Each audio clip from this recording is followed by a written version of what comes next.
Since Nancy Pelosi and the Democratic Party decided collectively that bailing out multi-billion-dollar companies is higher on their list of priorities than bailing out working-class Americans who are hurting during a pandemic, they've kind of backed themselves into a corner, right? They don't really have any leverage going into future negotiations because they just gave Republicans the one thing that they wanted. And let's be clear here. Democratic Party leadership, Nancy Pelosi, Chuck Schumer, they also wanted the bailout. But they also, unlike Republicans, have to maintain this facade that they care about working class Americans. So if you already give Republicans the one thing that they wanted, what incentive do Republicans have to come to the table and meet you even halfway on another bailout package for the American people? The answer is they have no incentive. And predictably, now that Democrats have already played all of their cards, gave away all of their bargaining chips, Politico reports that Republicans feel absolutely no pressure to cave to the demands of Nancy Pelosi and the Democratic Party. So they're saying explicitly, we have absolutely no intention of working with Nancy Pelosi. And Nancy Pelosi knows that she has to find some way to try and at least make it appear as if she's fighting for working class Americans. So she has one move she can make here. She writes a bill, and she knows it's not going to get passed, but she at least makes it a really robust bill that actually would objectively be good for working class Americans. And even if this isn't going to ever be codified into law because Mitch McConnell won't let it pass, he won't allow a vote on the Senate on this, and Trump won't sign it into law, at least Nancy Pelosi can kind of use this as a political weapon to bludgeon Republicans over the heads with, and she can excite the base by saying, look, if you come out and support Democrats in November, this bill is what you have to look forward to. And to an extent, she is doing this. She is doing politically what she has to do. And even if this is political theater, you know, she's doing what we expect her to do. Take a look. It might be partisan on their part, but it's not partisan on our part to meet the needs of the American people. Now, this is exactly what we expected, but I will say it comes 2.5 months late because we're in a pandemic and people are hurting. Millions of people have filed for unemployment. People are literally going hungry in this country. Thousands upon thousands of people are dying every single day. So if Nancy Pelosi genuinely cared about the American people, she wouldn't have agreed to any bill if it didn't provide Americans with adequate relief in round one. Because she knows how Republicans operate. She's not a stupid person. She knows they're going to play hardball with her. So if you don't get everything that you want the first go around, or at least most of what you want, odds are, especially if you give away everything that Republicans want to them, they're not going to come back and meet you halfway in the future. So her only play now is to construct a bill that is so robust, so progressive, it excites the base. Give Americans everything that they want. Bring together all wings of the party. Bring progressives into the fold who feel demoralized currently after a very, competitive primary where we lost, and adopt all of their policy proposals because it honestly doesn't matter at this point. This isn't going to pass. This isn't going to be codified into law. So she has nothing to lose and everything to gain. She can make progressives feel heard if she listens to them. And there's a number of demands from the Congressional Progressive Caucus that she can easily adopt and look like a hero. That includes a recurring direct cash payment, a moratorium on evictions and foreclosures, at least $30,000 in student debt relief, suspending debt collection, expanding Medicare to those who lost their jobs due to COVID, fully subsidizing the cost of healthcare expenses for victims of COVID-19, increasing food stamps, creating a federal paycheck guarantee program, instituting vote by mail ahead of November's election, because if she doesn't do this, she's basically setting up the Democratic Party for failure. I mean, she has no reason to not add all of this. You have to bring progressives into the fold, make them feel heard as a leader. This is a sizable wing within your party. So if you keep isolating them and marginalizing them, you're just going to drive them away. You have no reason to not adopt all of this because we know this is just about optics. It's not going to pass. But what did we get? Well, we got a bill with some demands from progressives, but even the good in this bill doesn't come without a really bad poison pill. If you want the good, you're going to have to take the bad. So let's give you the rundown of what's included in this bill. As Erica Werner of the Washington Post reports, the 1,800-page legislation, which the House is expected to vote on Friday, would devote nearly $1 trillion to state, local, territorial, and tribal governments and establish a $200 billion HEROES Fund to extend hazard pay to essential workers. It would also send a second and larger round of direct payments to individual Americans up to $6,000 per household. Other parts of the bill would increase nutrition assistance benefits by 15% and provide $175 billion in housing assistance, among other things. A $600 weekly increase in unemployment insurance would be extended through January, and the bill directs another $75 billion for coronavirus testing and contact tracing. Other provisions include $25 billion for the U.S. Postal Service, a frequent target of attacks from President Trump, and a new requirement for passengers and employees on airlines, public transit systems, and Amtrak trains to wear masks. Protections are included for legitimate cannabis-related businesses, and there is $3 billion to increase mental health support and $400 billion to help the Census Bureau deal with coronavirus-related delays in the 2020 census. The Democrats' legislation also includes provisions to ensure that all voters can vote by mail in the November election and all subsequent federal elections, an idea that Trump and many Republicans have rejected because they say it invites fraud. It would be Congress's fifth coronavirus relief bill, building on the $2 trillion CARES Act passed in late March. But while the first four bills were the result of urgent bipartisan compromise in the early days of the pandemic, now the two sides aren't even talking and are moving in radically different directions. It's unclear when they will come together to produce another bipartisan response, but some Republicans suggested it might not be anytime soon. So let's be objective here. Let's give credit where it's due. There are some provisions in this bill that will absolutely help the American people. I think increasing food stamps by 15%, that's really important. Now, I personally would have bumped it up to 25%, give people that extra cushion, because you're not going to give them too much money in this instance, because it's not like they'll buy too much food and it'll go bad. Like, you put that money on an EBT card, and if they get too much, it'll roll over. What matters is that people are fed, they're not going hungry, and more is better than less at this point, because we don't need people in America lining up for bread lines that go multiple blocks. Like, that's just not acceptable. But I mean, nonetheless, I'll take this 15%. The $1,200 payment, it's another one-time payment. Not good enough. It needs to be recurring. Why wouldn't you just adopt the $2,000 monthly recurring payment that will go to Americans throughout the duration of this pandemic? Why another one-time payment? It's not enough. Now, it's better than nothing. Americans would still really value this currently, but there's no reason to not include a recurring payment in a bill that's not going to be passed.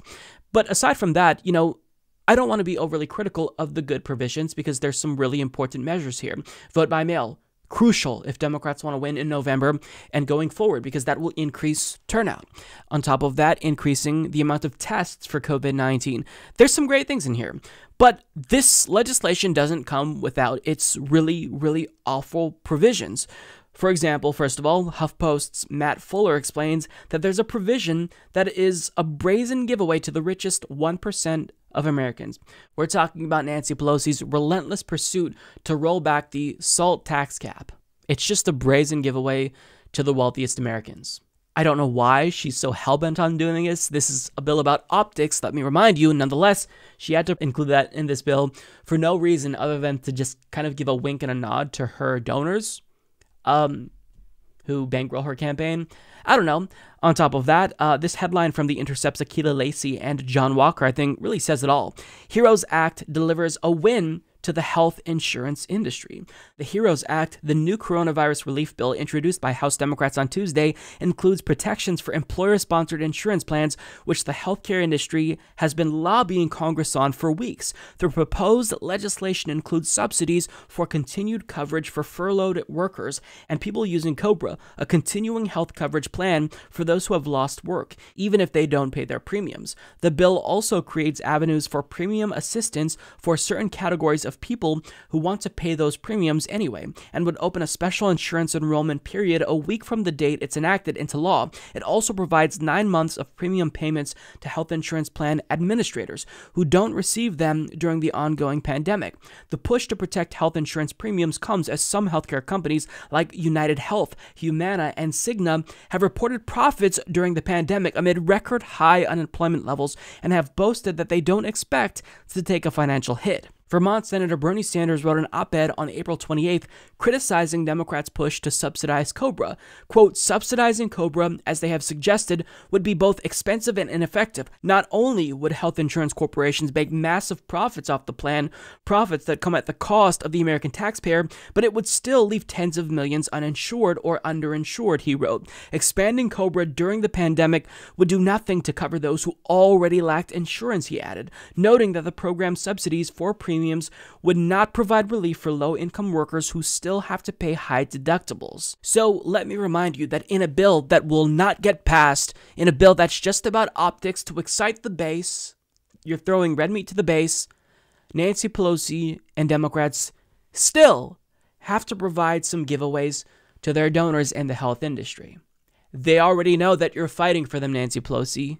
In a bill that is basically nothing more than political theater, you don't have to do this. You can easily write in a quick fix. You expand Medicare to every single worker who lost their job because of COVID-19. Now, that's not good enough in my opinion, but we need quick fixes during a pandemic.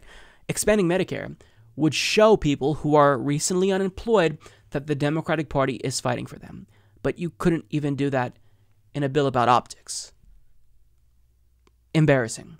Now, on top of that, it gets worse. There's a provision in this legislation that amounts to a literal bailout of corporate lobbyists. As Jake Johnson of Common Dreams reports, the bill, which the House is expected to vote on as early as Friday, does not contain recurring direct cash payments, a paycheck guarantee, cancellation of rent and mortgage payments, or expansion of Medicare to cover the rapidly growing number of unemployed and uninsured Americans. The legislation does, however, propose an expansion of the Paycheck Protection Program eligibility to include corporate lobbying organizations, which aggressively pushed for the change, and a bailout for landlords. Democratic leadership has had plenty of input from progressive thinkers over the past couple of months. They just care more about the input from corporate lobbyists, tweeted HuffPost senior reporter Zach Carter. There is just no excuse for this. So we are rolling back the SALT cap. We are bailing out corporate lobbyists, literally. Oh, and in case I didn't bring this up earlier, we're also bailing out debt collectors and landlords. And how many of the progressive provisions were adopted? About less than half. Again, this is about optics. This bill will not be passed. I know I sound like a broken record, but I have to keep overstating that so people understand just how ridiculous this is. Now again, the bill itself is not all bad, but with the good, you take a lot of really horrible provisions. And with those horrible provisions, you still don't get adequate relief for Americans. So you can maybe make the case that if we got everything on the Congressional Progressive Caucus's wish list, maybe those bad things would be acceptable because she's trying to bring together both the corporate and progressive wings of the party. But she really sent the message to the left again that she doesn't really care about them.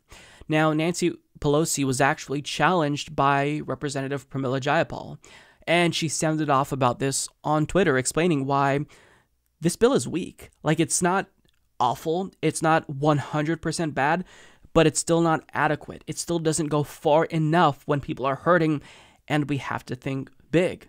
Now, here's the thing. I absolutely admire that Pramila Jayapal is speaking up. She's one of the few progressives who actually does challenge Nancy Pelosi from time to time, even if she does go along with a lot of what Nancy Pelosi wants.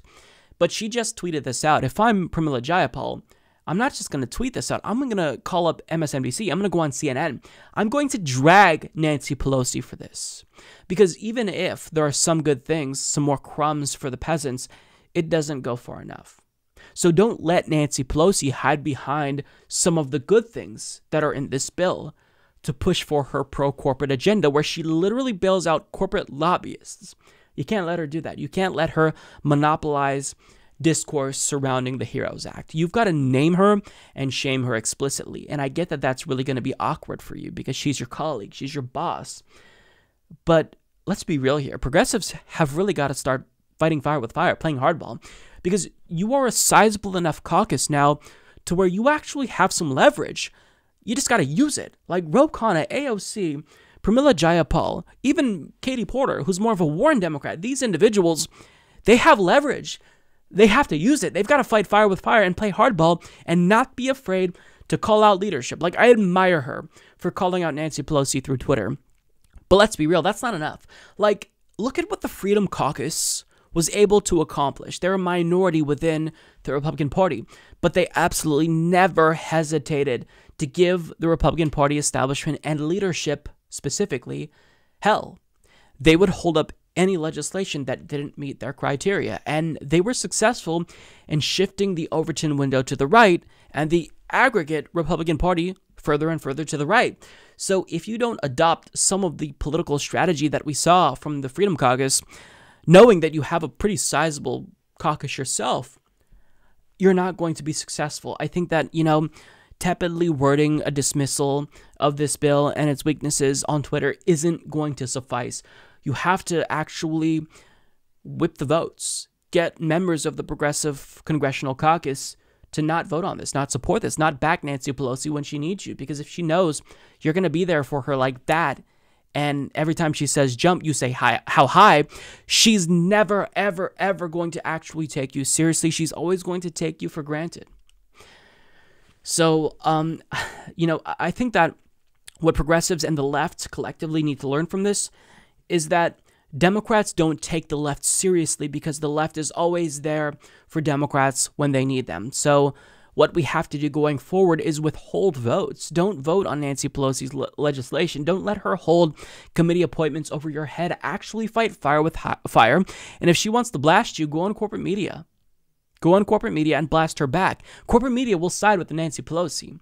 But if you can at least force her to defend herself for the first time from within the Democratic Party, maybe that can make a difference. Now, you could fail doing this, but at least trying and failing is better than not trying, not fighting fire with fire, not fighting hard enough against these corporate Democrats who are using every single institutional mechanism to silence and marginalize the left further. So, this bill, again, I don't want to say it's all bad, because if this bill were to pass, there'd be some really good provisions in this that would help the American people, objectively speaking, but we shouldn't be forced every single time to take some good with a lot of really harmful provisions that come with it. We shouldn't do that, especially when we're talking about a bill that is political theater. It's just about optics. Can't we at least, for once, in a bill that's not going to get passed, have it just be clean? Have no giveaways to corporate America? Well, I think we can, but we just have to start using our voices. People in Congress, specifically progressives, have to use their voices more effectively, and I think they've really got to come together, bind together, and they've got to agree to be a very strong and vocal bloc, because if they don't actually start applying adequate pressure on leadership, they're not going to get what they want. They will continue to be steamrolled. Withhold votes, not just for these bills, but for leadership positions. You've got to fight them. If you don't, things like this are going to continue to happen. And look, I criticize Nancy Pelosi often because, I say that she doesn't know how to play politics when you see the way that she fights against Republicans, but I'm going to walk back everything that I said about Nancy Pelosi with regard to her not being strategically savvy, because she is savvy, right? She knows how to play politics. We see the way that she plays politics against the left. It's just that she's not playing politics with the Republicans because she agrees with them. She agrees with them on economic issues, so why would she fight them when they're doing what's good for her, what she wants, what is at the behest of her donors, quite frankly? So she knows what she's doing. She knows how to marginalize the left and play them like a fiddle. And it's time that congressional progressives put their foot down and not accept this anymore.